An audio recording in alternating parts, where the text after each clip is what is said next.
Szóval legyen stílus egy kicsit másabb, hogy csapta mindenét! Gyerekek, ezt nagyon tudja, de hogy lehet a 4 percet így kitölteni majd, az a nagy kérdés. Bár ezt a srácot megmondom őszintén, először látom egy új GSX-en 750-en, új, gyönyörű.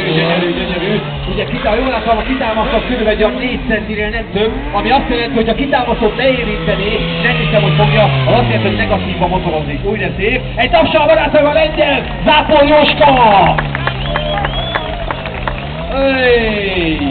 Aj de szép, gyerekek! Jaj, Humberto Ribeiro-tól látom utoljára ilyet, nagyon-nagyon fett volna. Igen, a júj, de szépen veszik és a 8-as rajzolja fölfelé. Hát na, ez igen. Új. Jaj, gyerekek, 3 speciális elem azonnal. 3 speciális elem, és ez ezt nagyon tudja a lengyel barátunk. Jó, de gyönyörű. Hát ilyenkor is itt a szuperolók.